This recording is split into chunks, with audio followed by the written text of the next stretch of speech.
Assalamualaikum semua, kembali dalam podcast Bola Sepak Bermaruah episod 22. Aku Kit, masih lagi Kit, belum tukar nama lagi. Seperti biasa aku dengan dua panel utama kita, panel tetap iaitu Isaac. Ya, hello Vizio lah.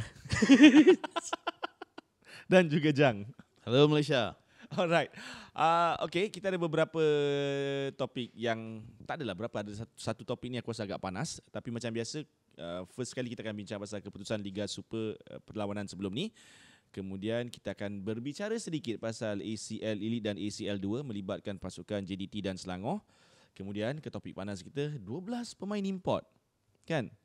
Sebelum kita tamatkan episod ni dengan jadual perlawanan untuk Liga Super yang seterusnya. Jadi, jom.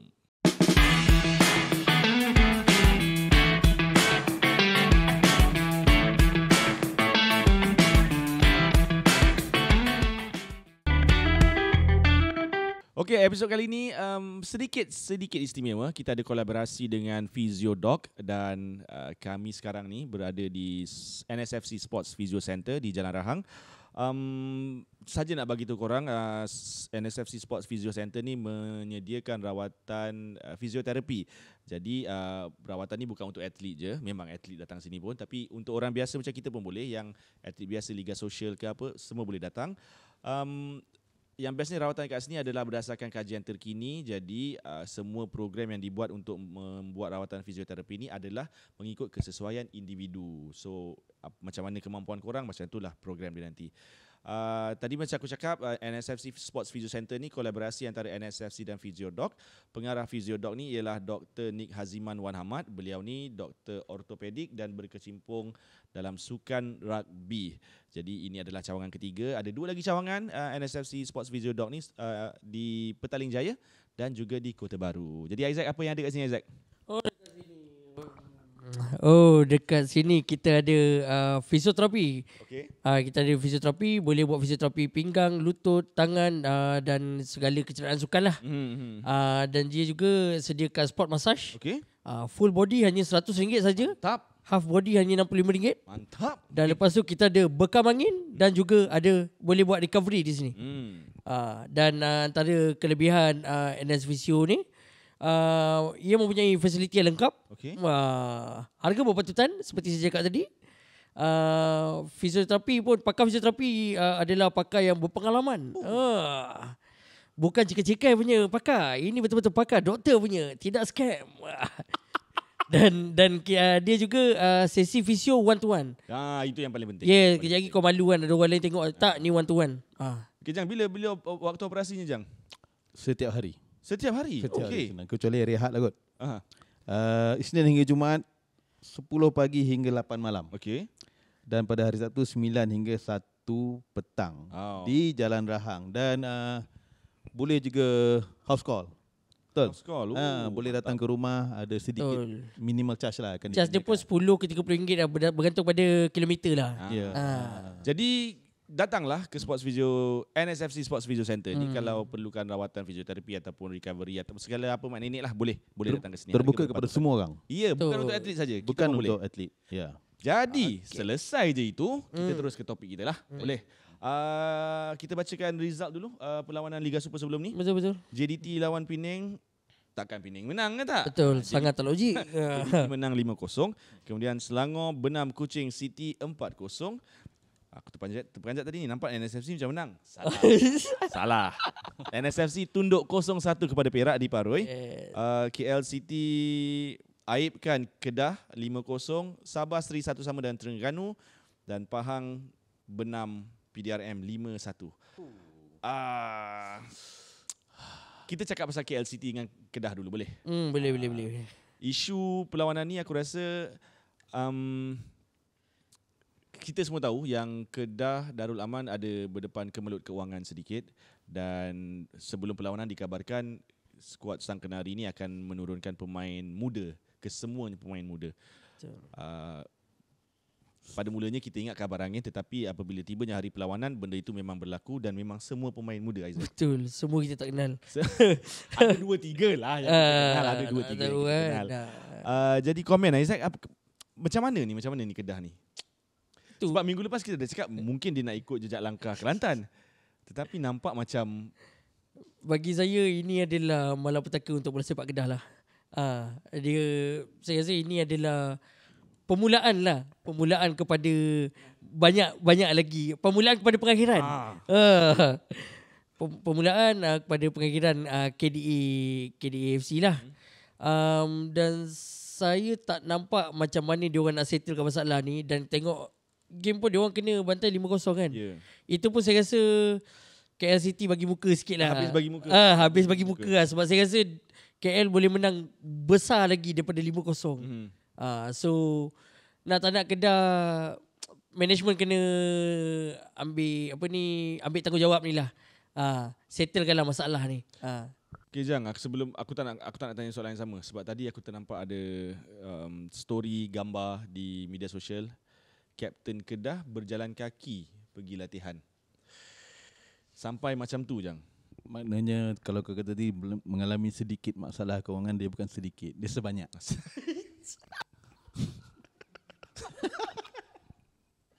Ni hal serius, kita jangan gelak. Ni hal serius ni. Serius lah, ni bukan sedikit masalah kewangan kalau sampai macam tu, sampai jalan kaki. Mungkin dia nak protes juga, ataupun mungkin dia nak tunjukkan sesuatu, ataupun mungkin news tu sengaja je untuk buat orang klik cerita. Mungkin sebab banjir. Kedah sekarang ada sikit banjir. Betul, kan? dilanda banjir lebih 3,000 mangsa. Tapi aku tengok game KL lawan Kedah tu, dia lebih kepada memalukan. Memalukan kepada Kedah? Memalukan lah kepada bola sepak, kepada Kedah. Kau tengok budak-budak kena lawan struggle macam tu kan. Bagi aku benda tu memalukan lah. Memalukan.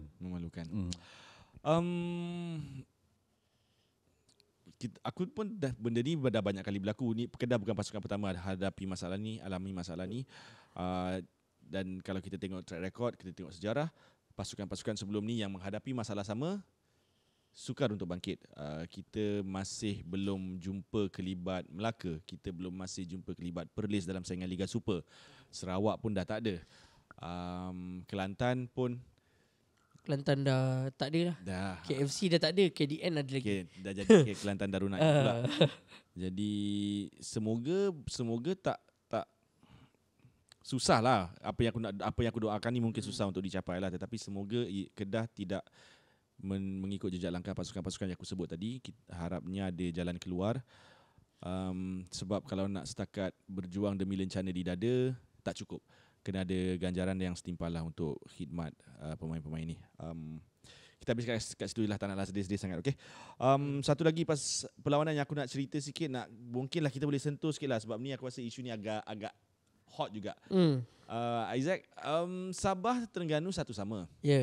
Tetapi ada isu yang kononnya gol, tapi referee tak bagi. Mungkin linesman tak nampak, mungkin bola belum lepas line. Tapi gambar-gambar yang tersebar ni nampak macam dah lepas. Apa masalah sebenarnya ni, Jack? Dia senang je.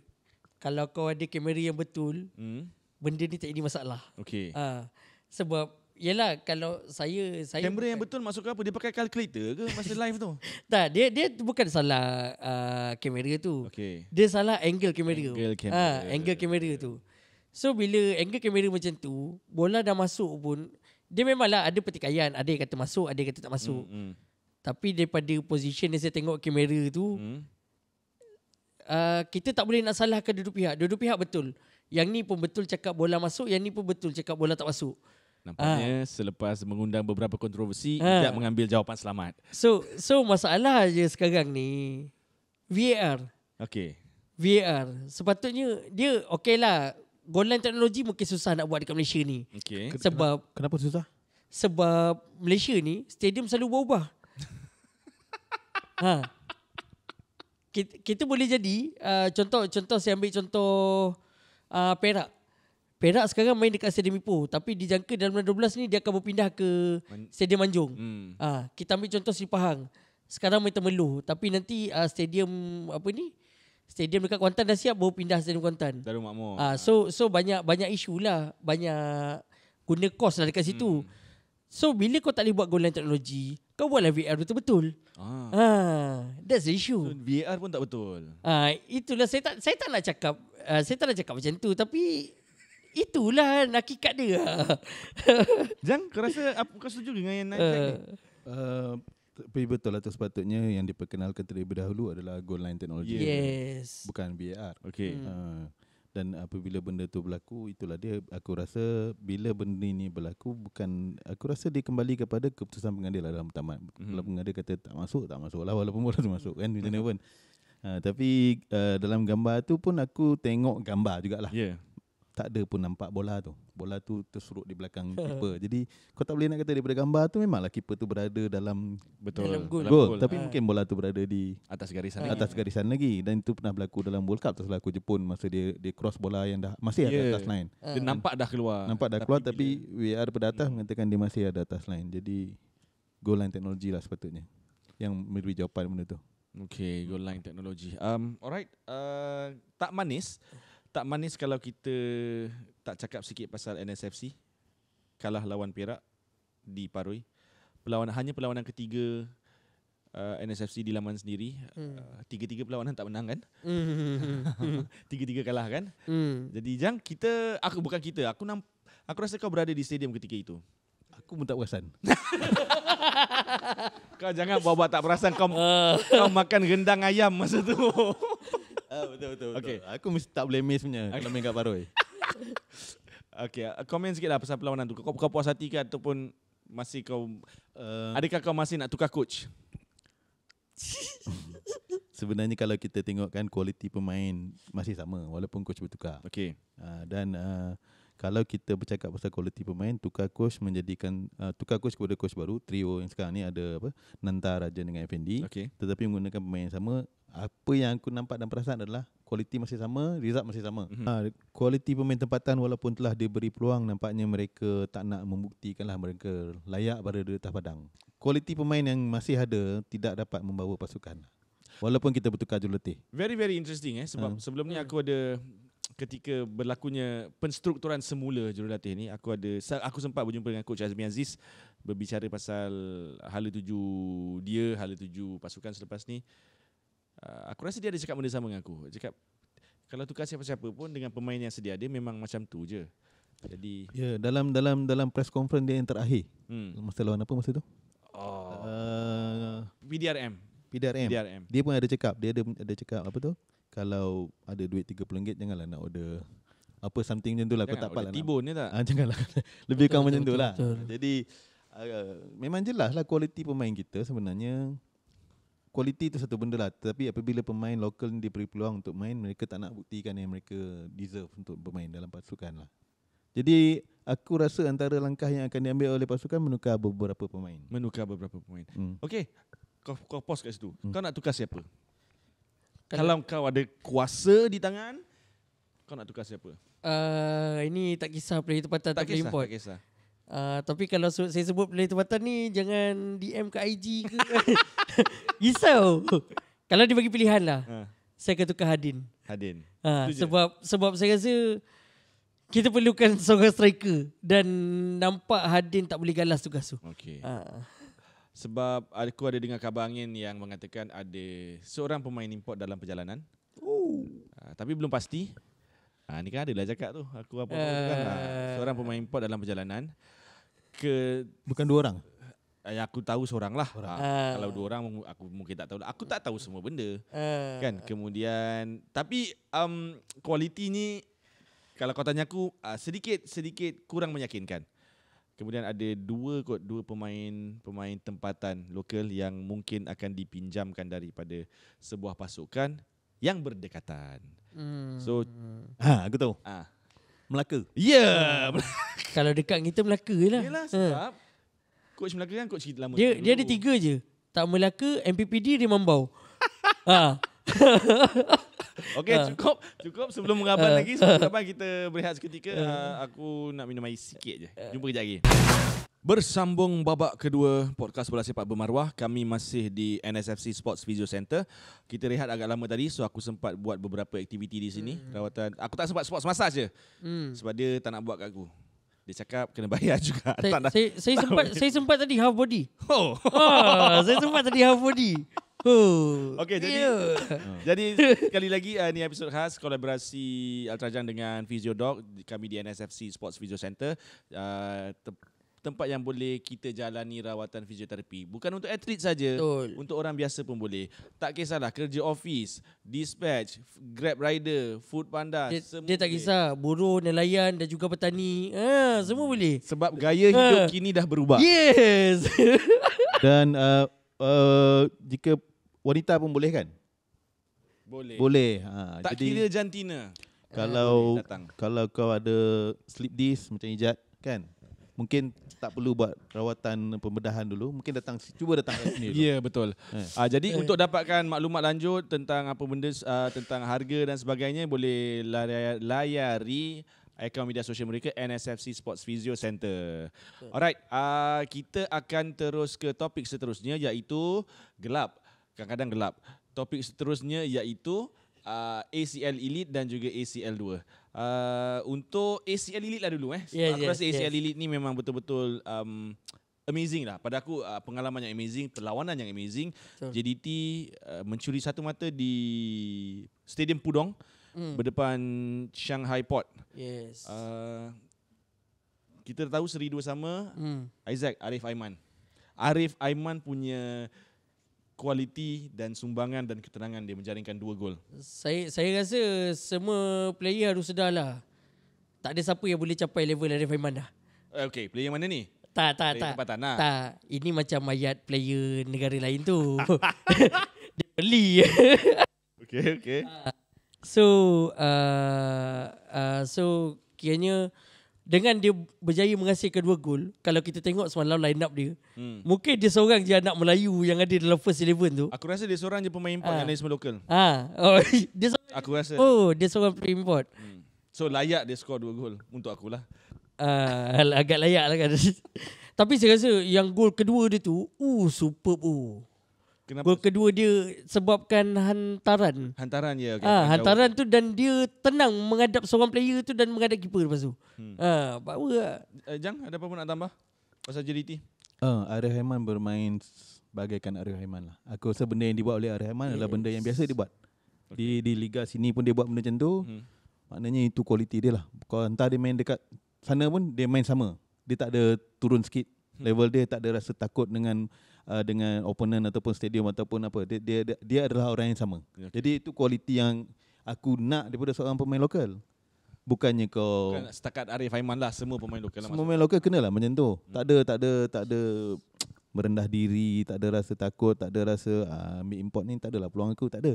Arif Aiman buktikan. Okay. Aku pun suka. Aku suka selepas gol kedua tu dia cara dia celebrate tu. First goal dia celebrate kau-kau. Yes. Cantik juga. Tapi calmness dia lepas score second goal tu, bila dia celebrate macam tu, dia macam kau semua relax.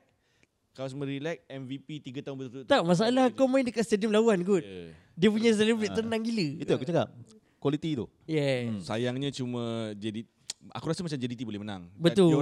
JDT main sangat-sangat baik. Sepanjang perlawanan cuma mungkin kesilapan individu, tapi sikit je, tak banyak, sikit je. Betul. Yang menyebabkan mereka dihukum lah dan seri 2 sama. Aku nampak di media sosial, kita tambah sikit lagi pasal JDT, aku nampak di media sosial ada yang mempertikaikan. Untuk aku benda ni bukan isu, tetapi sebab dah macam kecoh sikit, aku nak cakap lah juga sikit, nak tanya pendapat korang. Tak apa ke Arif Aiman seorang je pemain betul-betul berdarah tempatan ni? Kau ada isu ke dengan benda ni? Bagi saya tak ada isu. Saya sebenarnya isu ni agak susah sikit lah nak ni. Apa pasal? Takut? Tak, bukan takut. Dia masalahnya kalau dah player tempatan kau tak mencapai level yang sama dengan player import atau player naturalisasi, player warisan. So kau kena fight for it lah, fight tempat lah. Kalau sekarang ni kalau tengok dekat JDT sendiri, nampak yang Arif Aiman lah betul-betul Arif Aiman bukan sekadar fight untuk first 11. Saya rasa sekarang ni kalau dalam squad JDT tu Arif Aiman adalah pemain terbaik, bukan player import, bukan player warisan, bukan player naturalisasi. Jang, ada isu ke benda ni? Arif Aiman seorang je player tempatan? Aku pun tak ada isu.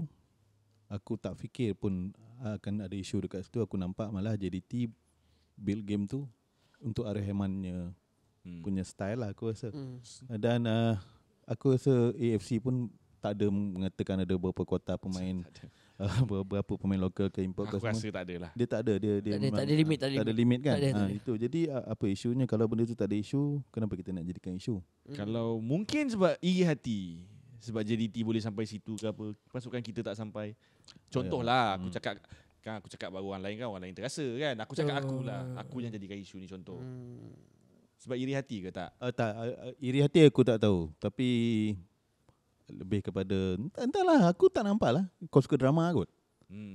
Kau suka create drama ke apa ke. Ke dia berkias bagi orang lain? Aku tak tahu.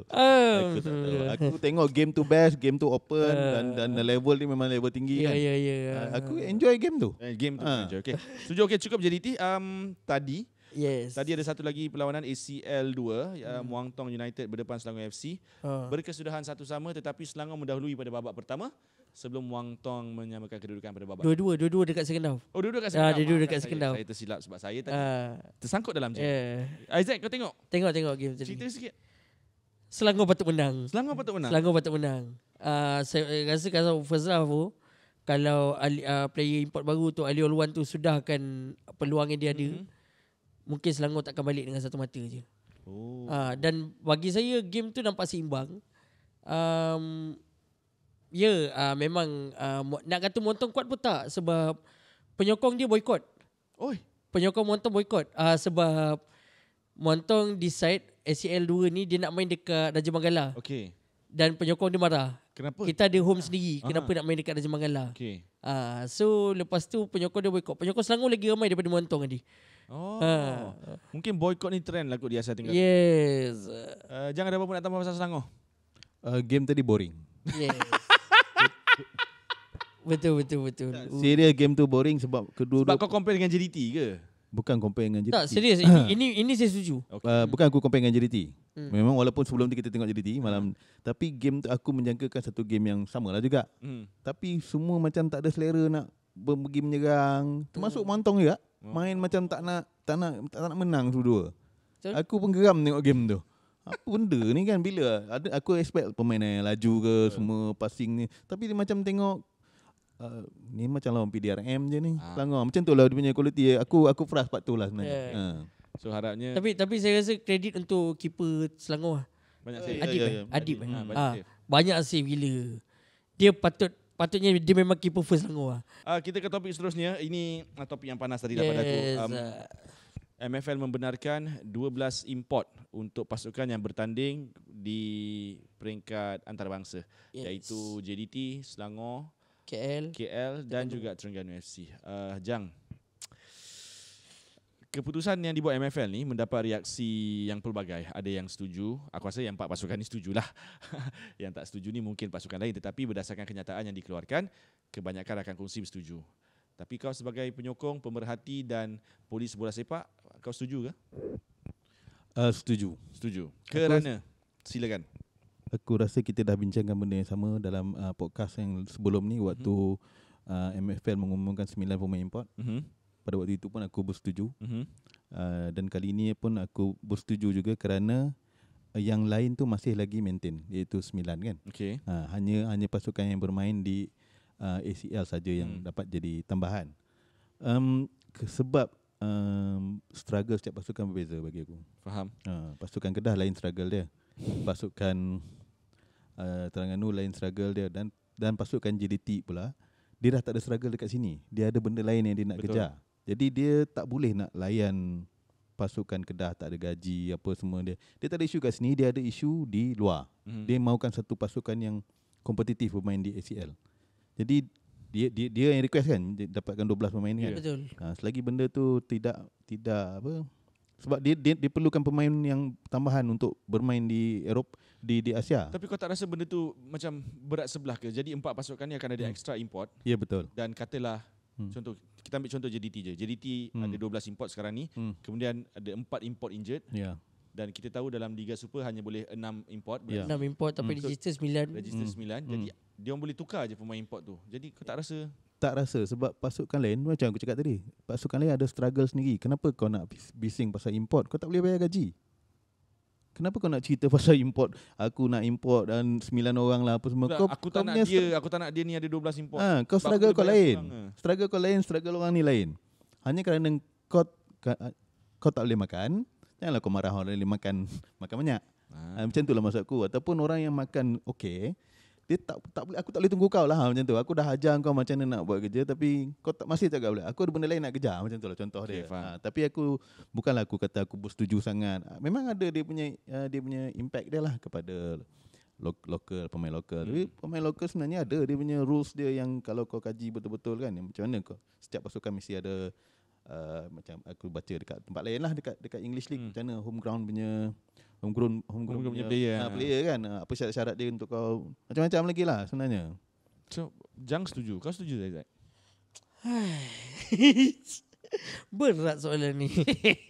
Dia apa yang jadi sekarang ni, inilah modern football. Okay.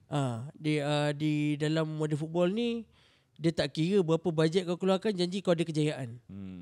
So saya rasa penyokong dan tim-tim sekarang ni semua kena berasimilasi lah dengan modern football ni. Aku dah banyak kali dengar asimilasi ni. Tapi izinkan aku menambah sedikit tambahan. EPL lah. Aku terpaksa ambil contoh EPL. Waktu ditubuhkan tahun 1992, ada 11 pemain asing berada dalam liga itu. Keseluruhan tau.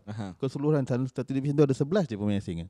Sekarang 7 tahun selepas itu, pada tahun 1999, satu tim tu semua dia letak 11 orang pemain. Chelsea aku ingat Chelsea. Chelsea letakkan 11 pemain asing dalam pasukan dia. Dan dia ada macam-macam lagi. Dia orang bukannya liga yang berjalan dengan baik tau. Dia orang sentiasa ada isu. Contohnya macam Bosman ruling tu, antara impact dia ialah orang boleh transfer fees, transfer bila pindah. Bila kau 6 bulan kau tak renew kontrak. Yes. Tetapi sebenarnya impact kedua dia ialah Eropah membenarkan mana-mana orang Eropah bermain di mana-mana negara Eropah. Jadi kau tak ada halangan. Itu yang berlaku dekat English League sekarang, dan juga di mana-mana negara Eropah lah. Dia lagi satu baru ni 2-3 hari lepas saya baru tengok Sky Sport ada post game Champions League di antara Liverpool menentang AC Milan. AC Milan punya first 11 lagi ramai player England daripada Liverpool. Liverpool masa tu ada seorang je player England, Arnold je. Yang lain semua player luar. Dan AC Milan ada ramai lah, ada 3-4 orang. Loftus-Cheek, ada Tomori, ada Tammy Abraham. So ini sebenarnya benda ni biasa lah dalam modern football sekarang, benda ni biasa. Cuma sebenarnya aku lebih perlukan lebih banyak masa untuk benda ni. Silakan. Kita boleh drag. Kita boleh drag 40 minit, 50 minit boleh. Aku faham kalau orang marah sebab timing. Yes. Timing sekarang adalah pasukan semua struggle. Betul. Tak bayar gaji. Lepas tu timing yang pasukan sangat teruk sekarang ni, banyak semua tak bayar gaji. Tiba-tiba kau buat pengumuman tambahan. Walaupun tambahan tu tak kena kepada pasukan kau. Yes. Hanya bermain untuk ACL je. Tapi timing tu menyebabkan orang of course orang marah lah. Okay. Aku rasa aku faham point kau. Kau. Cuma aku rasa daripada perspektif penyokong, mungkin mereka rasa benda ni tidak adil kerana 4 pasukan ni mungkin akan dapat kelebihan lah. Itu yang aku cakap. Dan kita tengok kebiasaannya dalam Liga Super, pasukan yang berjaya adalah pasukan yang memiliki pemain import yang sedikit lebih berkualiti berbanding pasukan lain. Itu kebiasaannya. Kali ni aku tak marah kenapa penyokong marah. Aku memang faham. Disebabkan aku rasa liga kita kompetitifnya dah semakin kurang. Kita pun sebelum liga bermula kita dah tahu siapa juara. Kita cuma merebut tempat kedua. Tetapi kalau sekadar itu dijadikan alasan dan kau hanya menyalahkan pihak lain tanpa memperbaiki diri sendiri, itu pun tak adil. Itu tak adil untuk semua pihak. Jadi benda ni kena gerak seiring lah. Okay. Aku pun rasa banyak benda aku nak cakap, tetapi lebih baik kita kurangkan kerana masa mencemburui kita. Kita nak massage lepas ni. Kita nak massage. Dan aku pinjam ayat member aku, Nafis. Okey, sebelum kita tamatkan episod kali ini, Isaac, apa perlawanan untuk minggu ni? Minggu ni kita ada Liga Super minggu ke-11. Kenapa nak buat radio? Aku tak faham betul lah. Okey, perlawanan kita post video ni Jumaat, so malam ni lah kini. Malam ni. So malam ni kita akan bermula dengan KDA FC, Kedah Darul Rahman. Akan melayang kunjungan Pahang FC. Yang Kedah ni masih dijangka menurunkan pemain muda lagi lah. Dengan cerita player utama dah start turun training. Maknanya tak bayar gaji ke? Itu yang kapten dia kata tu, dia pergi training jalan kaki. Yes. Maknanya time susah guna pemain muda. Yes. Sorry. Maknanya pemain muda tadi ditunggang. Tak nak sambung. Jangan macam tu, tak elok. Okay, next. Okay, kemudian hari Sabtu 5:30 petang PDRM akan bertemu Sabah FC di Stadium Selayang. Menarik. Pukul 8 suku malam hari Sabtu juga. Perak FC akan menentang KL City di Stadium Ipoh. Okey. Ahad 5.30 petang Penang FC menentang Negeri Sembilan FC 5.30 petang di Stadium Bandaraya. Bandaraya, sorry. Stadium Bandaraya. Maafkan saya. Pulau Pinang. Lepas tu Kementerian Dalam Negeri FC Kelantan Darul Naim. Kelantan Darul Naim FC akan menentang JDT FC. Okey. Hari Ahad pukul 9 malam main dekat Stadium Sultan Ibrahim. Tapi KDN home. Okay, oh. Sebab home KDN tak boleh pakai. Sebab tengah maintenance. Dan season maintenance. Dan game terakhir ni dipelik sikit. Okey. Last game bagi Ahad ni kan. Lepas tu tiba-tiba game yang betul-betul last ni hari Sabtu minggu depan. Sabtu. Oh, lagi satu. Okey. 28 bulan 9. Terengganu melawan Selangor FC. Kenapa lambat ni? Sebab Selangor FC hantar permohonan dekat MFL lah untuk tunda game ni sebab diorang pergi Thailand. So diorang tak sempat bersedia. Macam biasalah prosedur dia. Selangor dah pergi jumpa Terengganu, tanya Terengganu okey ke tak. Terengganu kata okey, MFL kata okey tak, okey jalan. Dan kita ada Liga A2. Ada juga lagi. Ada Liga A2. Liga A2. Minggu lepas Derby Atrajang berakhir dengan still MPPD menang lah. MPPD menang 1-0 lawan Rimambau. So minggu ni MPPD akan berkunjung ke Melaka lah, berjumpa tim nombor 1 Liga A2 sekarang, SAMB. Dan Rimambau akan berkunjung ke Shah Alam untuk berjumpa dengan SJ Vitosos. Okey. Dua-dua away ni. Yes, dua-dua away. Maknanya kita pun cuti kalau dua-dua away. Yes. 3-3 win. Lagi 9 win. Yes. Memang cuti minggu ni. Okey.